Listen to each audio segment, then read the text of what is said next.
It's looking bad today. That's how it's looking. Cole gonna break some shit. And if he don't break some shit, he gonna beat the out of him. Overly.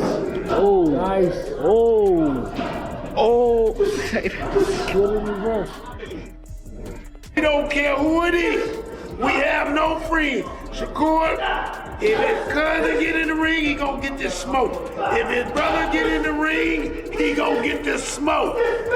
We have no friends. Strictly business. Shakur Stevenson just walked into the most dangerous training camp of his career. And what's happening behind closed doors is about to change everything you think you know about this fight. We're talking about sparring sessions with Terence Crawford that are so intense, so brutally honest, that even seasoned boxing insiders are calling this preparation absolutely insane. And here's the kicker. Every single round is being dissected by Teofimo Lopez's camp, who are probably losing sleep over what they're seeing. We kicking you out the gym if we see you lose your heart. Come on, Diesel.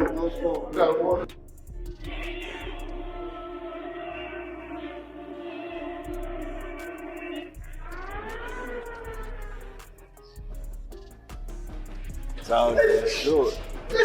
Zero. You can run. You can't hide. It's getting hot. It's getting hot up in here. Picture this scene that's been setting boxing social media completely ablaze. You've got Shakur Stevenson, one of boxing's most technically gifted young stars, stepping into the ring day after day with a living legend. Not just any legend, Terence Bud Crawford, the undisputed welterweight champion, future Hall of Famer, and arguably one of the most complete fighters of this generation. The footage leaking out of this camp isn't your typical training montage garbage. We're seeing legitimate high-level warfare. Crawford is pushing Shakur to places he's never been before, forcing him to solve problems in real time against someone who's mastered every aspect of the sweet science. And the crazy part? Crawford is doing this out of pure respect for the craft, genuinely invested in helping Shakur reach that next level. This isn't some publicity stunt or social media moment. This is a masterclass happening in real time, and we're getting front row seats to watch a potential star transform into something special.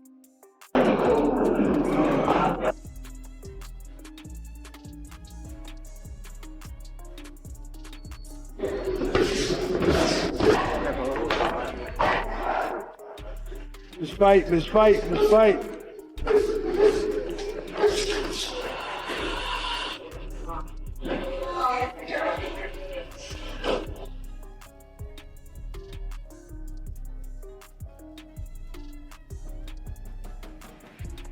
This nigga ready, bro. Firing all cylinders. Reaction time there, speed there. It's focused. That's what's getting. That's what got him ready. It's focused.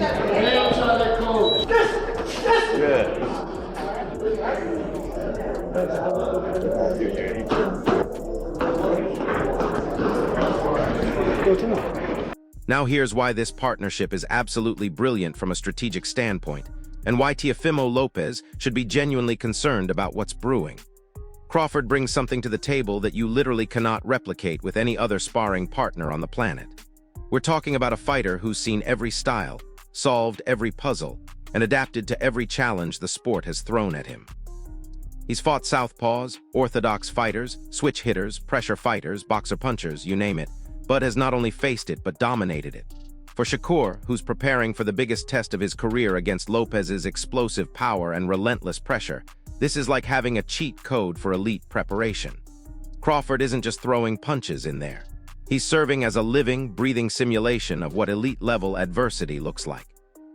Every round with Crawford is teaching Shakur how to stay calm when someone is trying to take his head off, how to find openings when the pocket gets crowded, and most importantly, how to make those split-second adjustments that separate good fighters from great ones. It's effort.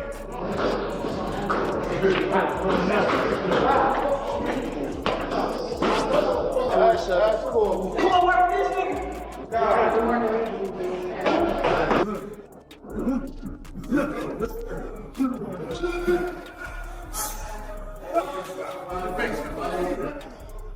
Let's break down exactly what makes this matchup so perfect for Shakur's development, because the contrasts here are absolutely fascinating.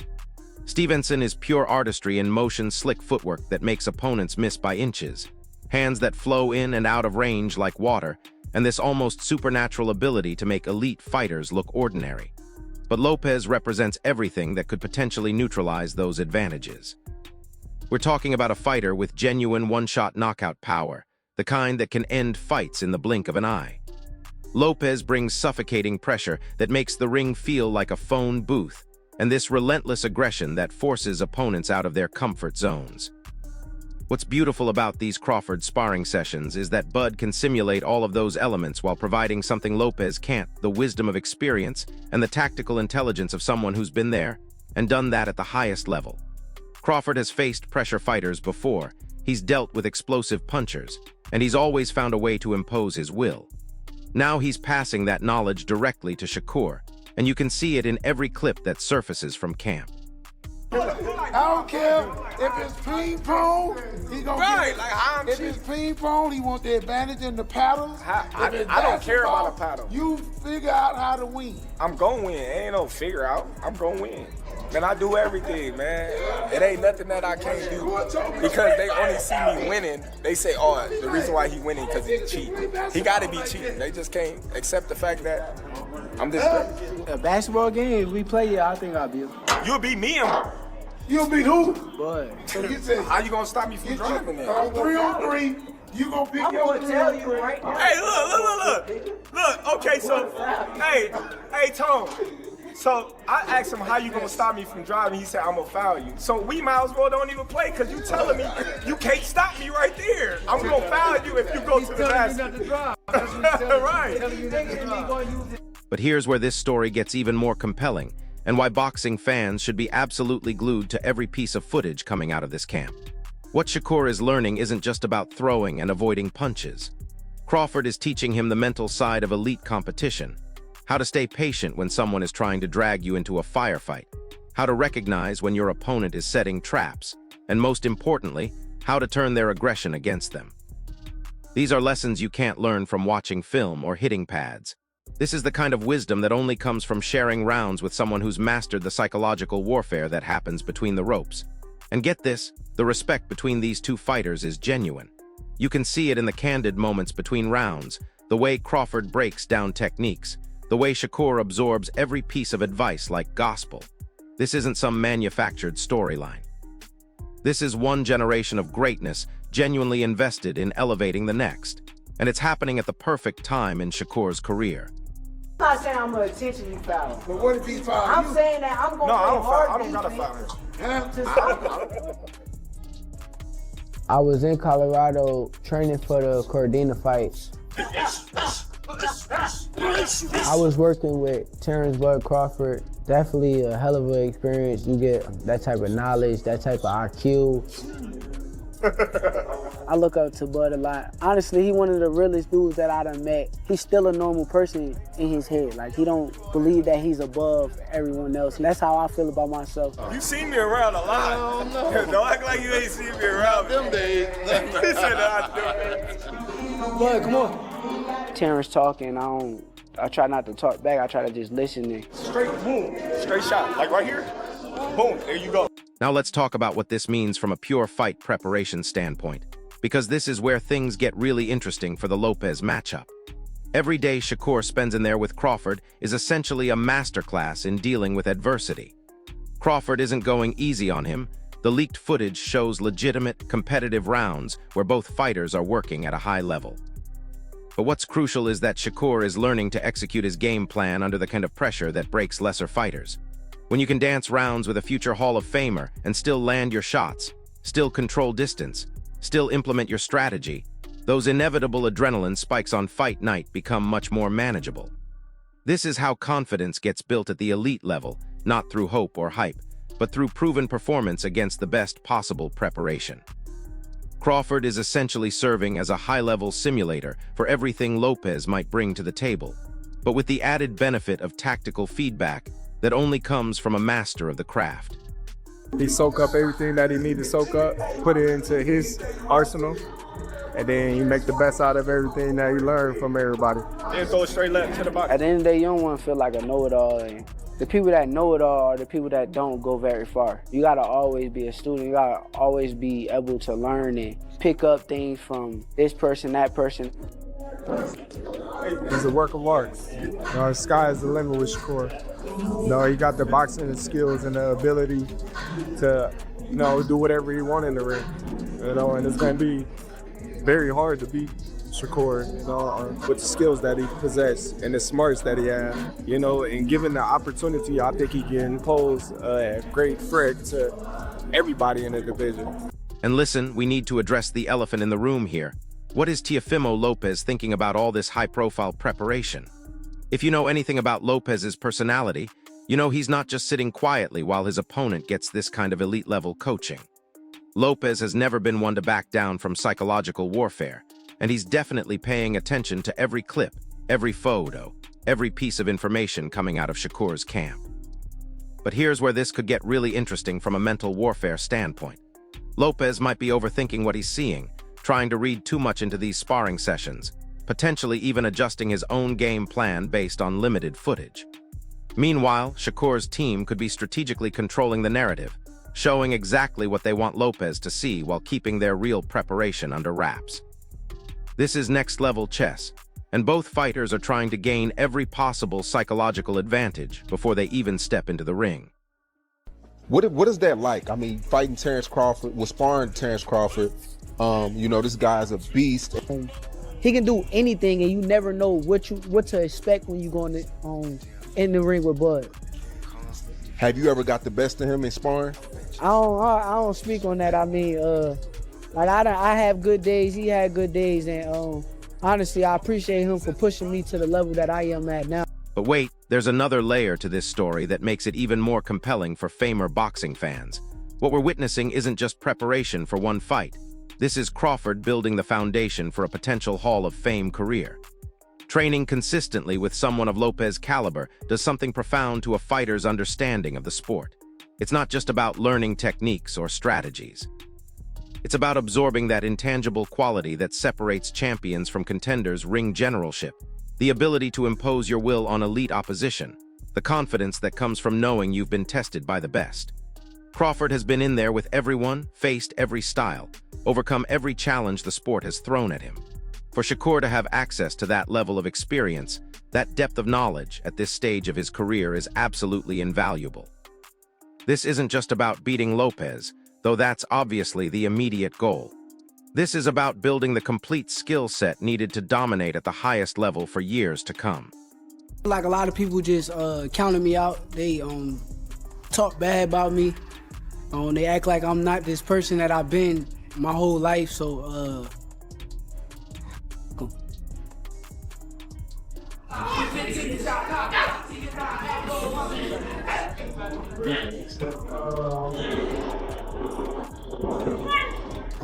mentally, it bothered me, but then you start to realize, like, the only thing that really matters is the people that care about you, like your family, your mother, my daughter, my shorty. It's a lot of people that have said something, and I remember their faces. I remember like what they said. Now here's where we need to manage expectations while still appreciating what's happening here. Because boxing history is littered with great training camp stories that didn't translate to fight night success. We've all seen fighters who looked absolutely phenomenal in preparation, only to fall apart when the lights got bright and the pressure got real. But what makes this situation feel different is the consistency and the genuine commitment from both sides. This isn't a one-off sparring session for social media content. This is a We're talking about sustained, high-level work over an extended period, with both fighters publicly acknowledging the value of what's happening. That kind of dedicated preparation, that commitment to excellence, is what separates potential from performance when it matters most. The footage we're seeing shows two elite fighters pushing each other to be better, and that's the kind of work that creates champions. And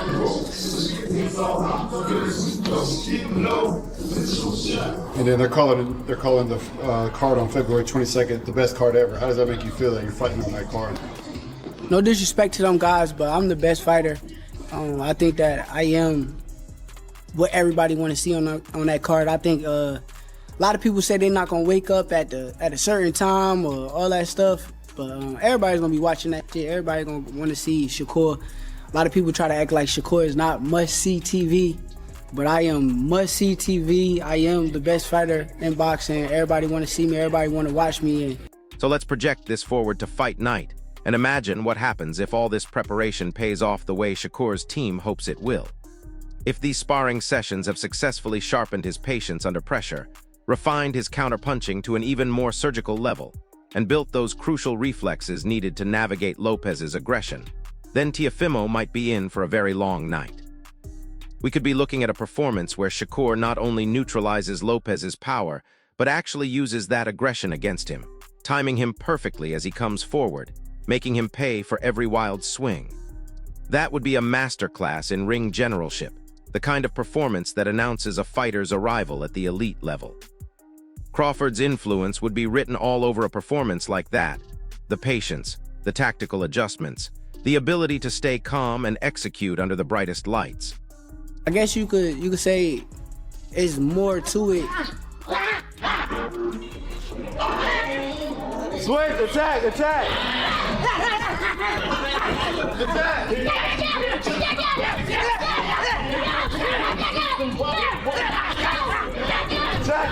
Last 30 seconds. Finish girl. Let's work. Last 30. Don't let it turn around. Close the show. Let's work. 3, 2, 1, time. I think this is gonna be the best version of me. I think that I'm gonna whoop this year, starting with Kid Austin. But let's keep it real and consider the flip side of this coin, because Lopez didn't become a unified champion by accident. What if his explosive power and relentless pressure prove too much for even this elite level of preparation? What if he manages to drag Shakur into the kind of chaotic firefight where technique takes a backseat to heart and determination? That's where we'll find out if sparring with greatness truly translates to surviving and thriving in the heat of battle. Lopez has that equalizer power that can change everything in an instant, and he's shown the mental toughness to break elite fighters before. This fight will be the ultimate test of whether all this beautiful preparation can withstand the brutal reality of championship-level competition. I don't know if it's 2011 or 2012 National Junior Olympics, or Junior National Golden Gloves. And I remember seeing him. He was wearing a white tank top. I think it was red and white trunks. And he was just whooping on dude bad. And that's what I noticed. But we were in different weight classes at the time, different age group, I think. And we were both cleaning up our divisions leading up to the finals. He ended up winning. I ended up, coming in second. But nevertheless, that's when I noticed him. And ever since then, it's just been history. What were your early impressions? I like his style. He could fight. I think that everything just plays out the way it does, and eventually we was gonna end up meeting up with each other eventually. I think that that's how it works, right? When two greats collide, you're bound to see a great fight. So I never seen any jealousy in my part with him. I mean, for crying out loud, he fought for Team USA. He got us. Either way this fight plays out, these Crawford Stevenson training sessions have already added an incredible subplot to what was already shaping up to be a must-see matchup. It's a reminder of something beautiful about boxing. Champions aren't just born, they're forged in gyms like this one, through preparation that pushes them beyond their comfort zones. What we're witnessing is the pedagogy of elite boxing, how knowledge gets passed from one generation to the next, how raw talent gets refined into championship-level skill. And honestly, regardless of what happens on fight night, Shakur Stevenson is getting an education that money can't buy. learning from someone who's mastered every aspect of this brutal, beautiful sport. So here's my question for you, drop it in the comments. Do you think this Crawford partnership gives Shakur the edge he needs to handle Lopez's power, or is this just great preparation that won't matter when the real punches start flying? If this breakdown helped you understand what's really happening behind the scenes, smash that like button, subscribe for more insider boxing analysis, and hit that notification bell because this fight is going to be absolutely incredible. I'll see you in the next one. I don't know if it's 2011 or 2012 National Junior Olympics or Junior National Golden Gloves. And I remember seeing him. He was wearing a white tank top. I think it was red and white trunks. And he was just whooping on dude bad. And that's what I noticed. But we were in different weight classes at the time, different age group, I think. And yeah, we were both cleaning up our divisions leading up to the finals. He ended up winning. I ended up, coming in second. But nevertheless, that's when I noticed him. And yeah, ever since then, it's just been history. What were your early impressions? I like his style. He could fight. Yeah. What about you, Shakur? When did you first become aware of Tio? It's so crazy. I really was like I ain't gonna say I wasn't no nerd, but I was like a boxing nerd. So like when I first kind of got aware of Tio, it was probably before he even knew me.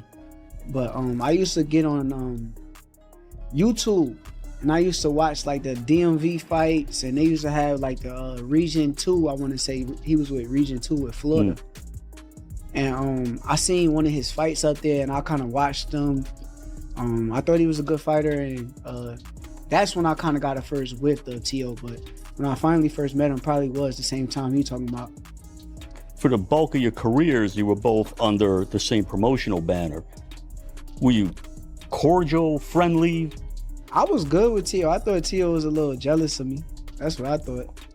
Did you get a sense of that, Tio? Were you any jealousy in there? Because both of you guys were being pushed, but it seemed like to me, just from the outside looking in, that he was pushed ahead.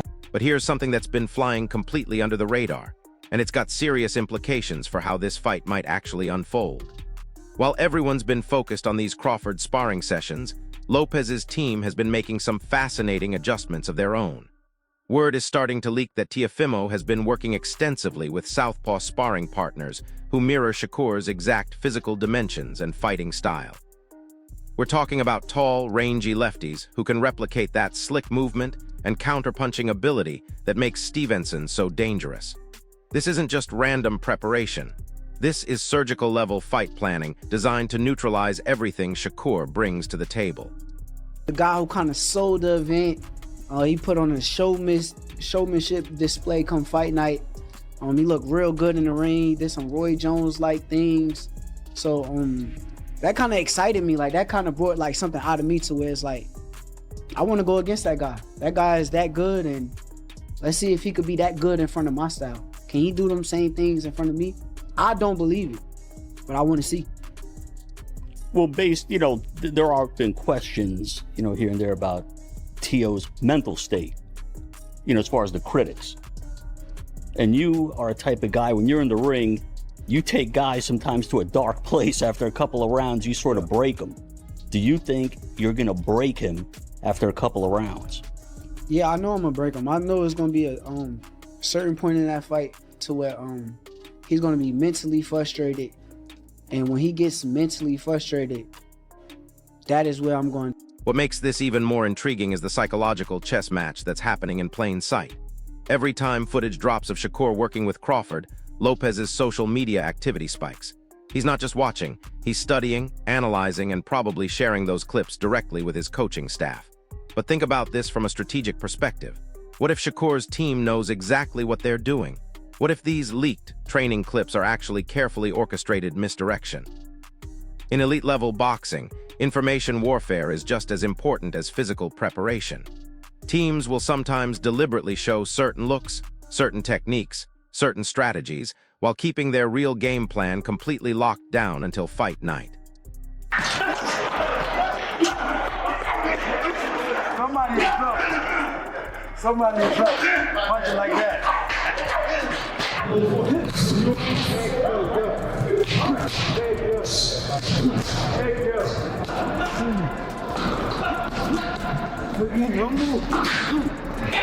The power, the stability, beautiful. Somebody's in trouble. I promise you.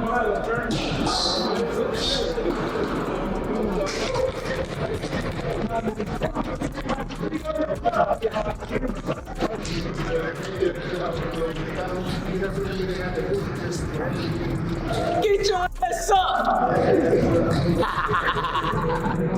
Yeah, Cam, going sharp, man.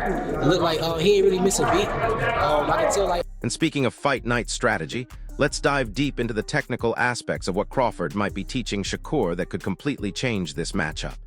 One thing Crawford has mastered better than almost any active fighter is the art of range manipulation. He can make the ring feel massive when he wants to box, and then suddenly close distance and turn it into a phone booth when the moment is right. For Shakur, who relies heavily on controlling distance and timing his counters, learning these subtle adjustments could be absolutely game-changing. We're talking about footwork patterns that create just enough space to avoid the big shot while staying close enough to land meaningful counters. This isn't flashy stuff that shows up well on highlight reels, but it's the kind of technical mastery that wins championship fights.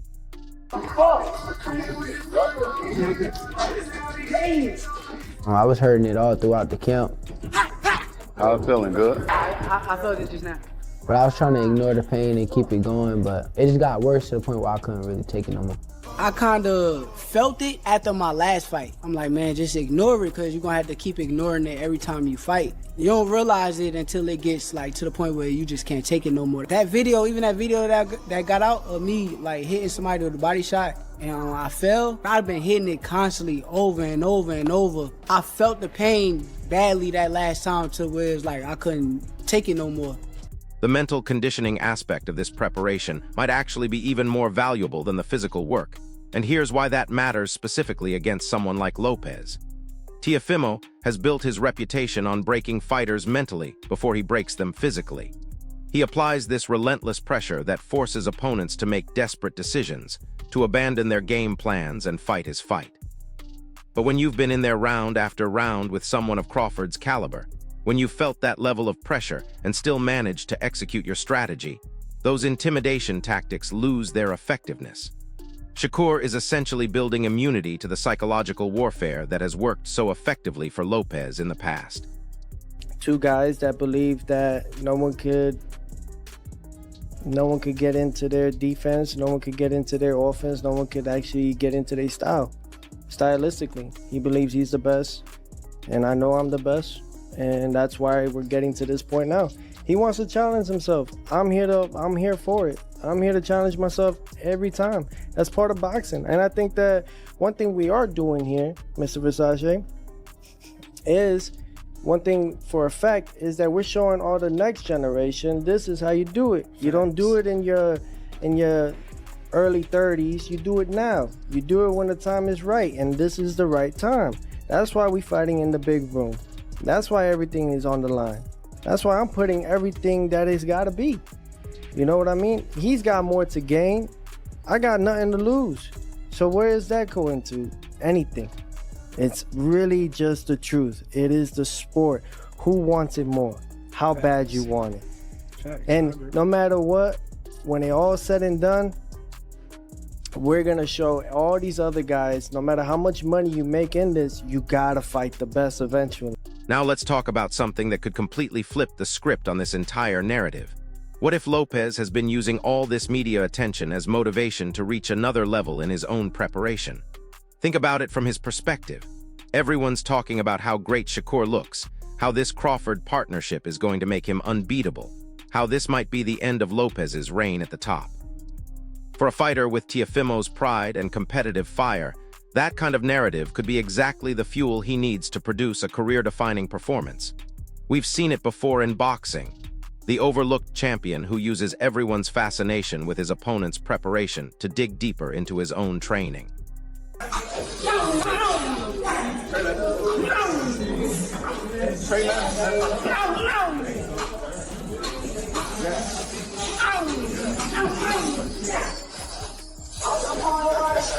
You don't want them to tie you up.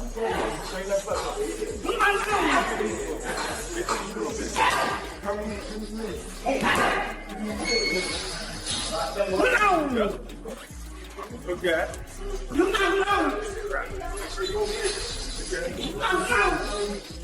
Here's where this story takes an even more fascinating turn when you consider the broader landscape of the lightweight division. This isn't just about two fighters settling a personal rivalry. This is about establishing who becomes the face of one of boxing's most talent-rich weight classes. The winner of this fight doesn't just get a victory and a belt. They position themselves as the premier attraction in a division loaded with potential superfights. Gervonta Davis, Ryan Garcia, Devin Haney. All of these names become much more realistic and lucrative if you're coming off a statement victory in a fight this significant. So the stakes extend far beyond just this one night. But let's zoom back in on the specific technical matchup, because there's one element of Shakur's style that could prove absolutely crucial, and it's something that might have been refined to perfection through these Crawford sessions. Stevenson has this almost supernatural ability to make opponents miss by the smallest possible margins. We're talking about slipping punches by inches, creating just enough movement to avoid damage while staying in perfect position to counter. Against a power puncher like Lopez, that skill becomes exponentially more important. The difference between getting clipped and getting completely out of the way could literally determine the outcome of this fight. Crawford, who's mastered this art better than almost anyone in the sport, could be passing along the subtle timing and spatial awareness that turns good defensive skills into elite-level survival instincts. And here's something that's been bothering me about how some people are analyzing this matchup. There's this assumption that Lopez's power automatically makes him the betting favorite, but that completely ignores the tactical complexity of what happens when elite-level boxing IQ meets raw aggression. Yes, Teofimo can end this fight with one perfectly timed shot. But what happens if Shakur's movement and timing are sharp enough to neutralize that power for 6, 7, 8 rounds? What happens when Lopez starts getting frustrated, when his timing gets disrupted, when he starts loading up on shots that aren't there? That's where this Crawford influence could prove most valuable, teaching Shakur not just how to avoid the big shots, but how to systematically break down an aggressive opponent's rhythm and confidence. The conditioning aspect of this preparation deserves serious attention too, because championship fights aren't won and lost in the first few rounds. They're decided when fatigue sets in and technical skills start to deteriorate. Training consistently with someone of Crawford's caliber means Shakur is getting championship-level rounds every single day. His body and mind are adapting to sustaining peak performance under the kind of pressure that breaks lesser fighters. Meanwhile, Lopez has to simulate that pressure with sparring partners who, no matter how skilled, can't replicate the specific challenge that comes from working with a proven champion. This could become a crucial factor in the later rounds when the fight is on the line. But here's the wildcard element that nobody's really talking about, and it could end up being the most important factor of all. What happens if this fight becomes a pure test of will? What if all the technical preparation, all the strategic planning, all the mental conditioning gets thrown out the window, and it comes down to who wants it more in those crucial championship rounds? Lopez has been in those moments before. He's felt the pressure of unification fights, tasted the glory of beating elite opposition, experienced what it takes to perform when everything is on the line. For Shakur, despite all this incredible preparation, this is still largely uncharted territory. That experience gap could prove decisive if this fight goes to a dark place where technique takes a backseat to heart and determination.